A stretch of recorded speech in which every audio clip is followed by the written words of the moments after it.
Assalamualaikum warahmatullahi wabarakatuh. Waalaikumsalam. Ibu-ibu dan bapak, kita baca salawat dulu ya, sudah.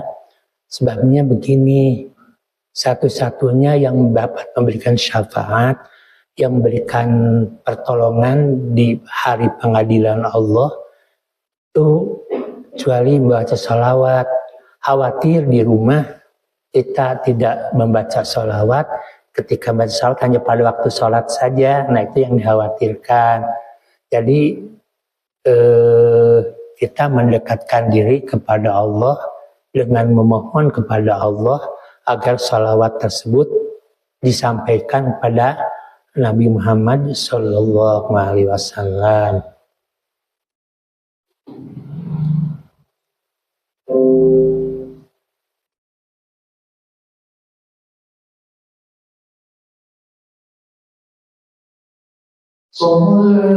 Suaranya keluar Bu ya, jangan dalam hati gitu.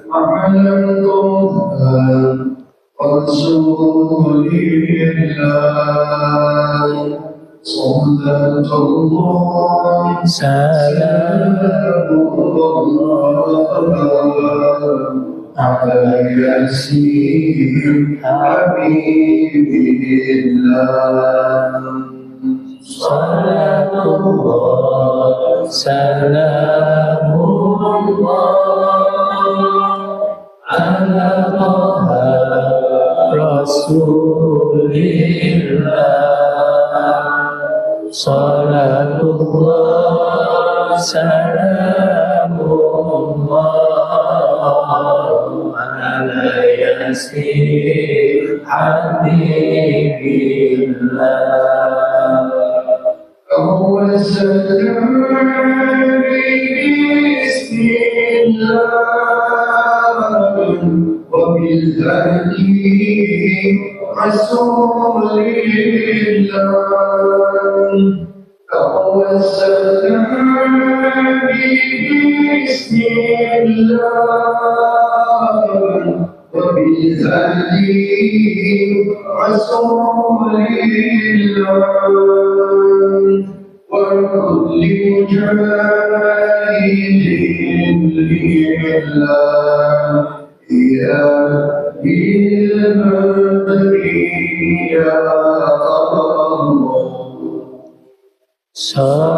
Salatullah, salamullah ala Taha Rasulillah. Salatullah, salamullah ala Yasin Habibillah. Ilahi salimil umman minal afati wal bid'ah. Ilahi salimil umman minal afati wal bid'ah.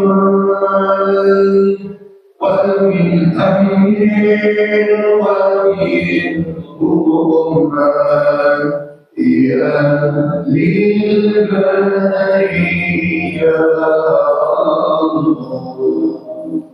Salatullah, salamullah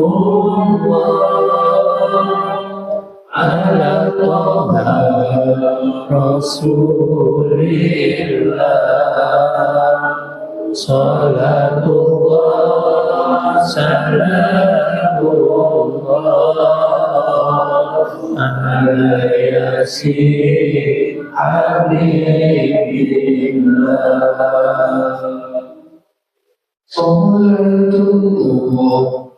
Ya, ibu-ibu dan bapak, sedikit kemarin ini saya belum diedit, ini pulangnya lumayan capek. Dari hari Jumat sore baru pulang kemarin sore itu, pas mau diedit datang sini sudah padam lampu, jadi nggak keburu kredit semuanya. Bahwa ini mungkin saya begini, diambil daripada beberapa video, dari beberapa film. Kalau di satu film saja diambil, ini kan karangan orang Kristen gitu.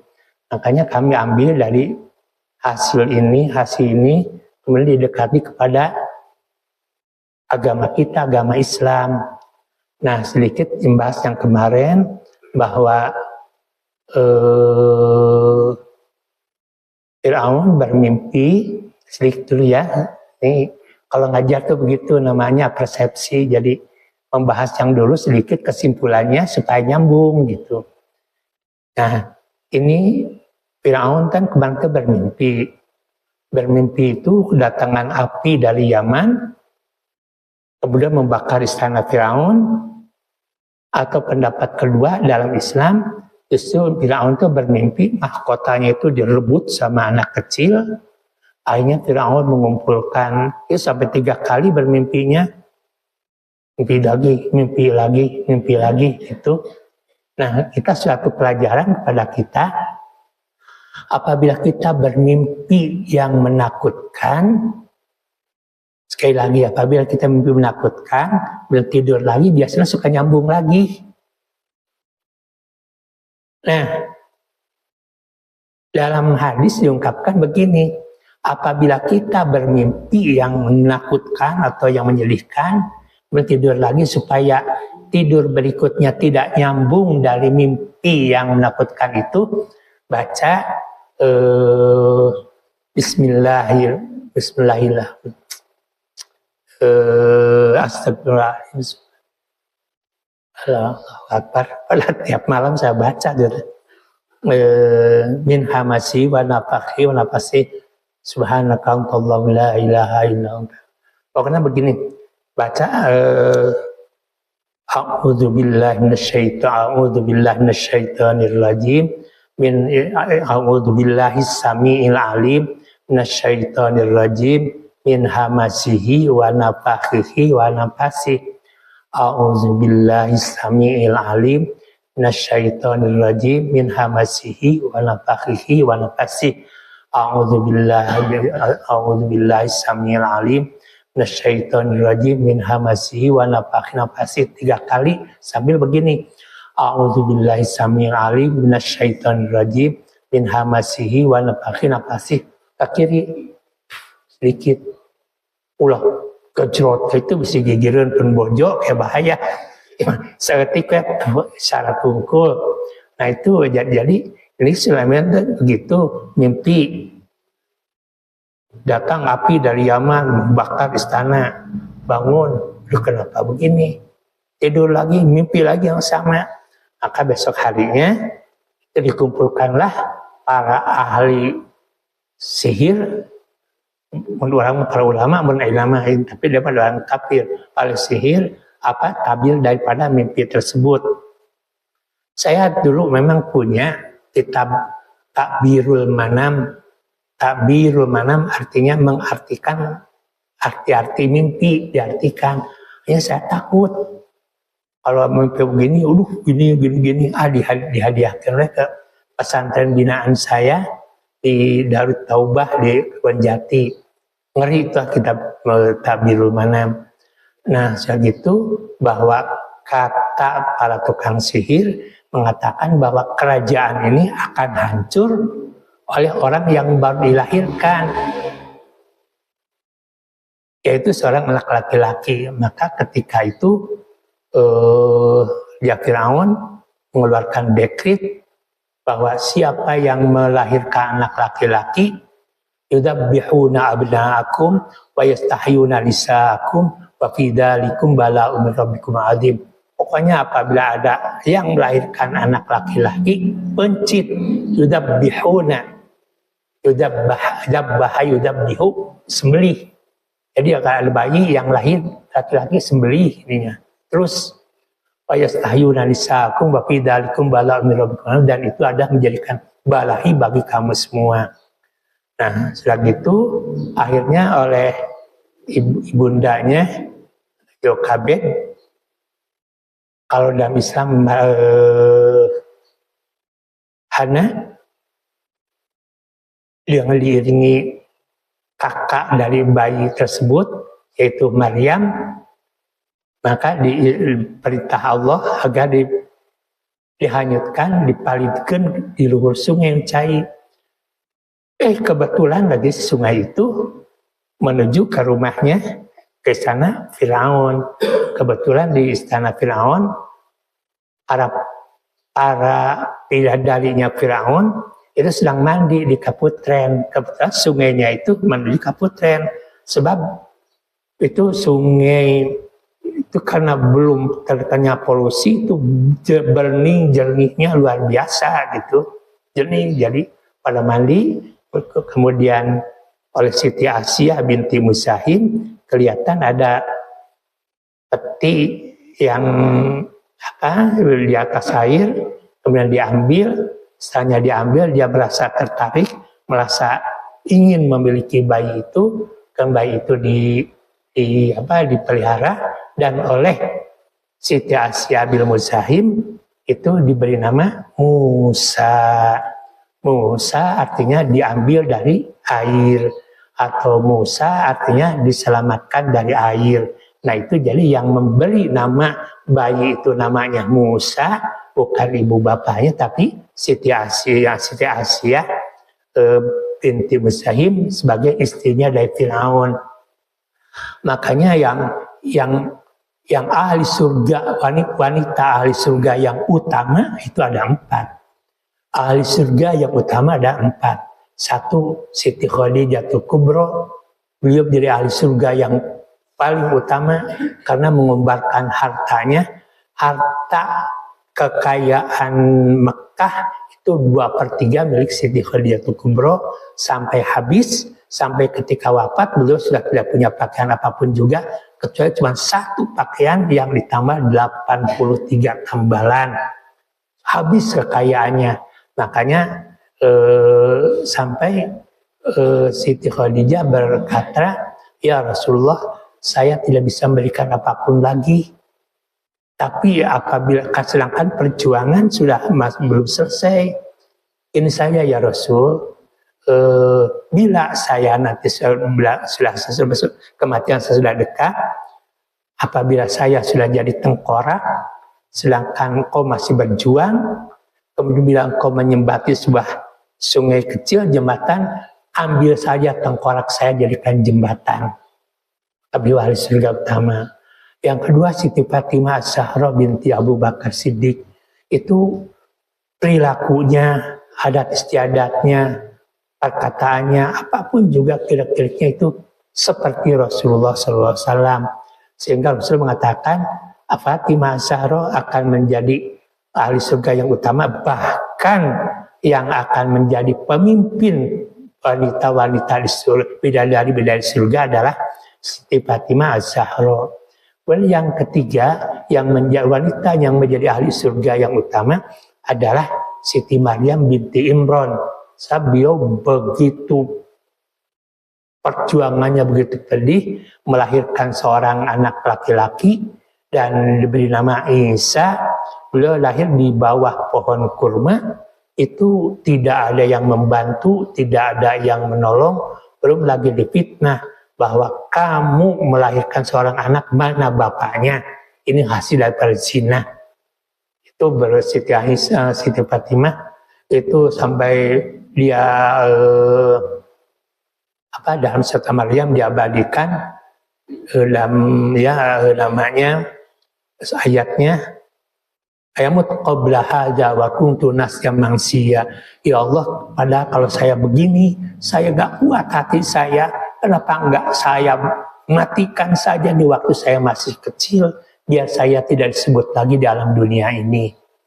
Dan yang ketiga, yang keempat, wanita yang ahli surga yang utama adalah Siti Asiyah binti Musahim yang memelihara Nabi Musa itu. Beliau kenapa sampai dijadikan ahli surga yang utama? Sebab beliau nanti ada filmnya, beliau itu dicambuk seperti Bilal di tengah-tengah padang pasir sampai wafat karena teguh imannya, tidak mau menyembah Firaun. Sebab yang paling togo itu bahasa Sundanya, bahasa Indonesianya. Kalau bahasa Indonesia agak mendekati. Idhaba ila Fir'aun fa innahu togo, pergilah kamu kepada Firaun fa innahu togo. Togo itu kalau bahasa Sundanya bangkawarah. Cik bangkawarah namun bahasa Indonesia. Nah itu sampai Firaun berdebat dengan Nabi Musa, dan karena Firaun dan Nabi Harun berangkat kepada Musa karena perintah daripada Allah. Jadi itu wanita-wanita calon ahli surga. Insya Allah bersama kita ibu-ibu ya. Insya Allah, makanya biasakanlah baca sholawat. Nah ini mencari, karena bayi Nabi Musa ini tidak mau menyusui, maka dicari orang yang bisa menyusui Musa. Tiba-tiba Asia sudah mengetahui jika Yohebet adalah ibu kandung dari bayi. Lantas di sini Yohebet pun bertemu kembali. Nah ini Musa dibawa oleh Siti Asia, dan ini ibunya Siti Maryam. Ini versi Kristen ini. Itu suatu saat nanti bayi ini harus mengetahui kebenaran dari mana bayi ini berasal dan siapakah kaumnya. Lantas Asia pun akhirnya mengiyakan permintaan Yohebet itu. Nah, jadi begitu ini si bayi Nabi Musa ini nggak mau menyusui ke siapapun juga, maka dengan Siti Asia sendiri berangkat mencari wanita yang Musa bisa menyusui kepada wanita itu. Ternyata ketemu, yaitu dengan seorang wanita Yukabad dalam bahasa film ini, dan Nabi Musa mau menyusui. Karena menurut pandangan Siti Asia bahwa ini ketika diberikan kepada Yukabad bahwa boleh aku menyusui anak bayi ini dengan catatan nanti harus diperkenalkan bahwa siapa ibu Musa ini yang sebenarnya. Nah, ketika Musa sudah beranjak jadi anak-anak dan sudah tidak menyusui lagi, maka tadi oleh Siti Asia diambil lagi untuk dibawa lagi ke istana.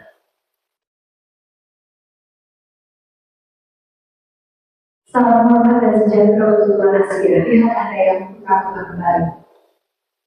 Pada waktu aku selalu didekatnya. Tuan muda, perempuan itu ibu Ratu Asia, ibu Tuan muda. Nah ini diberitahu bahwa ibumu itu adalah Siti Asia di dalam istana. Ketika itu Musa memanggil ibu. Kembalilah, ibu sangat merindukanmu.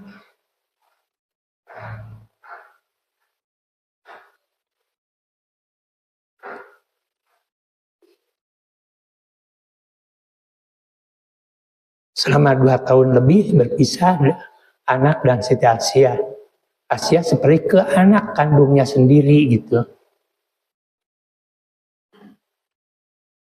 Yukabed, terima kasih engkau telah merawat putraku dengan sangat baik. Ibu, kenapa kau menangis? Apakah engkau barusan memanggilku ibu? Ini Yukabednya atau Maryam ya, Apakah kalian tadi mendengarnya? Dia memanggilku ibu.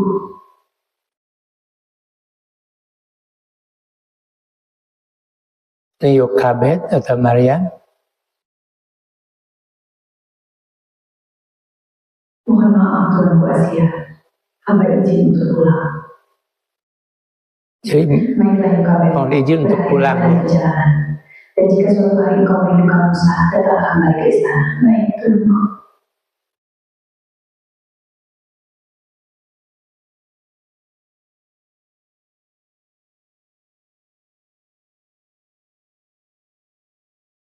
Ibu kandung berpisah dengan anaknya ya.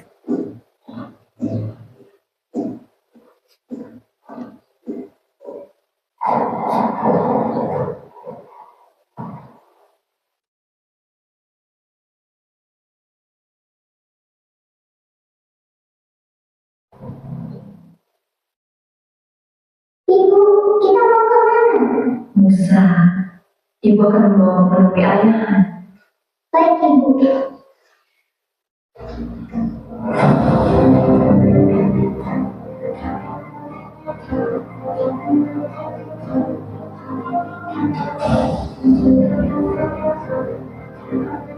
Ini Firaun.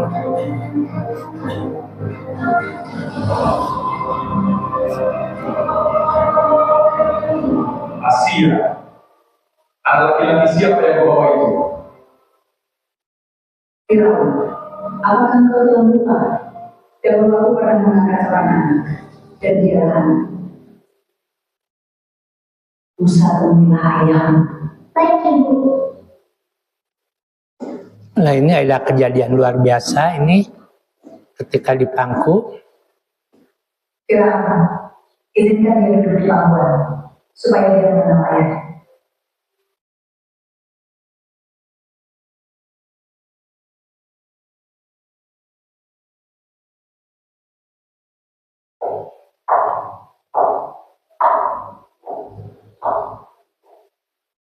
Nah ini kejadian luar biasanya.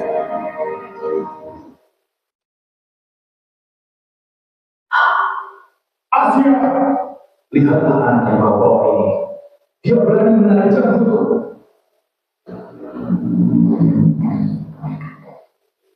Pengawal, singkirkan anak ini dari hadapanku dan lenyapkan dia.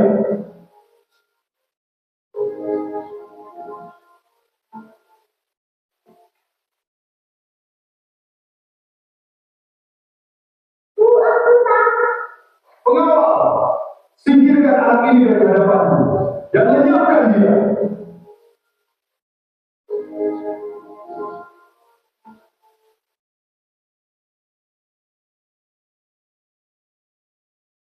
Bu, aku takut. Musa, jangan takut. Ibu ada di sini. Asia, aku yakin anak laki-laki inilah yang diramalkan akan menghancurkan kekuasaan. Dan sebelum ramalan itu menjadi kenyataan, aku akan menyiapkan anak ini. Firaun, Musa masih sangat kecil. Dia belum mengerti apa-apa, maafkanlah dia. Jika engkau menganggap anak ini berbahaya, maka biarkan tindakannya sendiri yang membuktikannya. Lalu bagaimana anak itu akan membuktikannya, Asia? Tunggu sebentar. Pengawal, bawakan 2 butir bara api dan 2 permata ke hadapan. Baik, Tuan.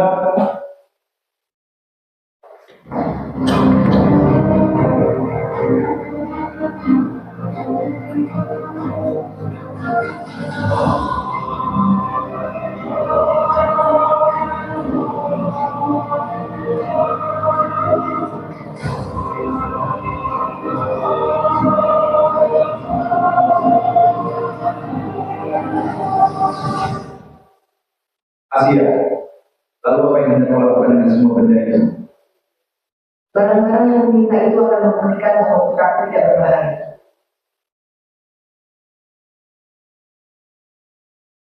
Musa, pilihlah yang paling kau sukai. Baik, Ibu.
Musa, maafkan ibu. Nanti ibu akan mengobati tanganmu.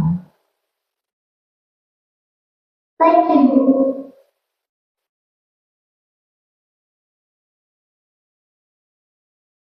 Jadi begini, saya tidak ambil dari kitab Qisasul Anbiya, Qasasul Anbiya.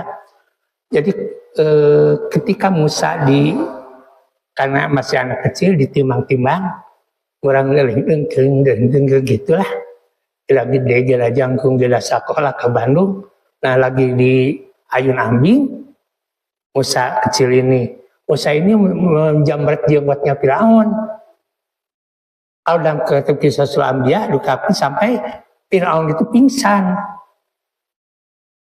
Pingsan lah, sakit itu kan aneh ya memang berdarah jambatnya, jagunya dan juga pingsan. Kemudian setelahnya itu diungkapkan bahwa ini anak ini yang kelak akan membunuh aku, yang akan menghancurkan kerajaan ini. Kemudian kata Siti Asiyah, itu kan anak kecil belum tahu apa-apa. Jadi bagaimana untuk mengujinya? Mengujinya caranya begini. Sediakan saja satu piring bara api ruhak senu. Kalau dalam kitab Qisasul Anbiya itu satu lagi pisang. Nanti kalau Musa ini ngambil pisang, berarti Musa inilah yang akan menghancurkan kerajaan ini. Tapi apabila Musa ini mengambil bara api ruhak senu, berarti dia itu bukan orang yang akan menghancurkan kerajaan ini. Yang Musa kemudian mendekati, ya setidaknya orang tahu kan mana yang bahaya dan mana yang tidak. Beliau begitu ketika mengambil pisang yang menggairahkan, Allah cepat memerintahkan malaikat Jibril agar Musa dibelokkan di sebelah kiri. Akhirnya Musa belok sebelah kiri, jadi yang diambil bukan pisang malah bara api. Kemudian langsung dimakan. Makanya Musa ketika itu lidahnya terbakar. Jadi sulit bicara. Makanya ketika dalam Al-Quran ketika diungkapkan idhaba ila fir'auna fa innahu tagha, Musa berangkatlah kamu dengan kakakmu Harun kepada Firaun, fa innahu tagha, sebab Firaun itu ngaku diri sebagai Tuhan. Ya Allah, saya bagaimana bisa bicara dengan lancar? Ini saya buhul, tidak bisa berbicara dengan baik. Wa qur rabbis shrahli sadri wa yassir li amri wahlul 'uqdatam min lisani yafqahu qawli. Kamu baca saja ini doanya. Rabbis shrahli sadri wa yassir li amri wahlul 'uqdatam min lisani yafqahu qawli. Akhirnya Nabi Musa berangkat dengan kakaknya Harun. Kemudian sebelum berangkat baca doa, Rabbis shrahli sadri wa yassir li amri wahlul 'uqdatam min lisani yafqahu qawli. Nah, makanya banyak orang yang khutbah kan suka pakai Rabbis shrahli sadri, kalau mau pidato Rabbis shrahli sadri, maksudnya supaya saya ini berbicaranya lancar, berbicaranya saya ini mudah. Nah, jadi kisah doa Rabbis shrahli sadri apa semuanya? Rabbis shrahli, ya Allah mudahkanlah pada saya sadri, dada saya, kalbu saya, jantung saya, wa yassir li amri, dan mudahkanlah urusan amri, wahlul 'uqdatam min lisani, dan tolonglah karena saya ini buhul, sulit berbicara, mudahkanlah saya berbicara sejak qawli, biar orang yang diajak bicara oleh saya yafqahu qawli, memahami apa yang saya ucapkan. Nah, akhirnya ini belum diedit, ini saya. Nah, kemudian Siti Asiyah setelahnya Musa dewasa, orang yang pertama kali mengikuti pelajaran akidah Nabi Musa adalah Siti Asiyah.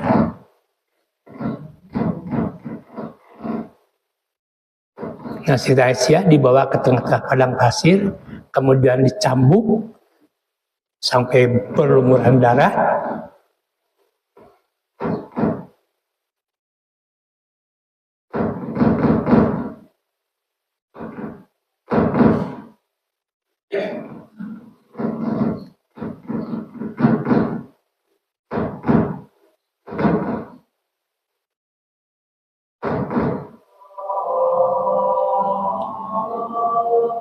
Bagaimana mungkin Asia binti Muzahim, istri dari Raja Fir'aun yang mengaku sebagai Tuhan, justru dijamin menjadi penghuni surga? Allah sendiri mengabadikan doanya dalam Al-Quran. Dan Allah membuat perumpamaan bagi orang-orang yang beriman, istri Fir'aun, ketika ia berkata, "Ya Rabbu, bangunkanlah untukku sebuah rumah di sisimu dalam surga, dan selamatkanlah aku dari Fir'aun dan perbuatannya." Quran Surat At-Tahrim ayat 11. Bahkan Rasulullah Shallallahu Alaihi Wasallam menyebut Asia sebagai salah satu wanita terbaik penghuni surga. Lalu, keimanan seperti itu? Nah, misalnya itu jadi begini.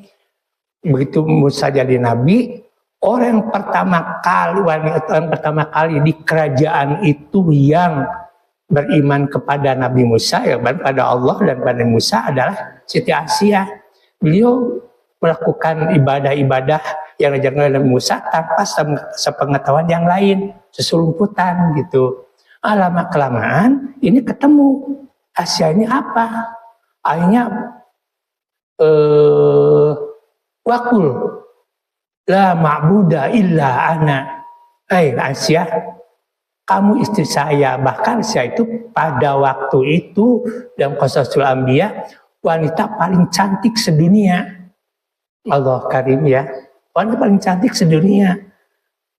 Wakul la ma'buda illa ana. Ucapkanlah oleh kamu bahwa la ma'buda, tidak ada yang wajib disembah illa ana, kecuali aku. Apa jawab Asia? Allahu ahad, Allahu ahad, Allahu ahad, Allah Maha Esa, Allah Maha Esa. Akhirnya karena Fir'aun merasa marah, akhirnya diperintahkan kepada tentara agar Asia dipecut di tempat yang panas. Asia dibawa sana, kemudian Asia, lebih baik saya mati daripada harus menyembah selain pada Allah. Nah itu Ibu jawabannya.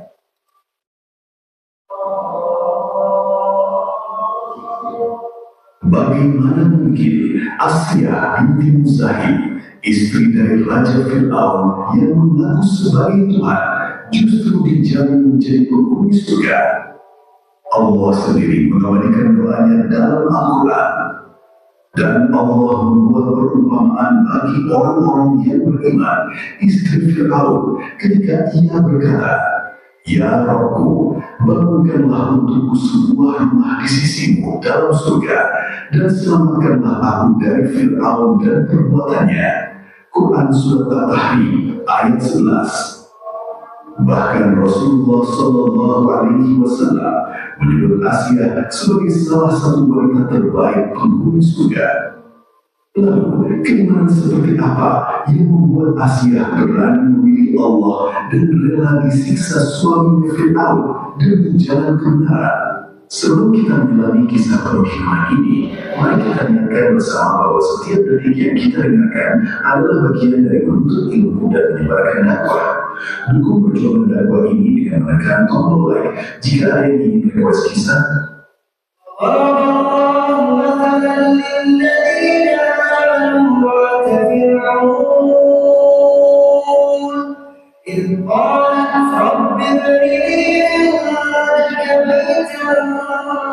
في الجنة ونجني من فرعون وعمله ونجني من القوم الظالمين ومريم ابنة عمران التي أحصنت فرجها فنفخنا فيه من روحنا وصدقت بكلمات ربها